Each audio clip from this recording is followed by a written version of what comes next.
విద్యార్థులు క్రీడా స్ఫూర్తి పెంపొందించడం ఎంతో అవసరమని, క్రీడలు ఆరోగ్యంతో పాటు ఉన్నత విద్య, ఉద్యోగ అవకాశాలను కూడా దోహదపడతాయని దర్శి నియోజకవర్గ Telugu Desam party incharge doctor Gottipati Lakshmi అన్నారు. దర్శి ప్రభుత్వ ఉన్నత పాఠశాలలో నిర్వహిస్తున్న దర్శి నియోజకవర్గ స్థాయి అమరావతి ఛాంపియన్ ట్రోఫీ 2026 క్రీడా పోటీలను జిల్లా క్రీడా అభివృద్ధి అధికారి రాజేశ్వరితో కలిసి డాక్టర్ గొట్టిపాటి లక్ష్మి ప్రారంభించారు.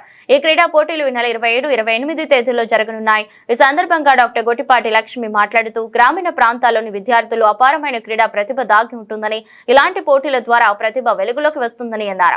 దర్శి ప్రాంతాన్ని క్రీడలకు కేంద్రంగా తీర్చిదిద్దే అవకాశాలున్నాయని పేర్కొన్నారు. క్రీడల్లో సాధించిన విజయాలు ఉన్నత చదువులు, ఉద్యోగాల్లో అదనపు ప్రాధాన్యతను కల్పిస్తాయని, క్రీడా సర్టిఫికేట్లు, పథకాలు విద్యార్థుల భవిష్యత్తుకు ఉపయోగపడతాయని వివరించారు.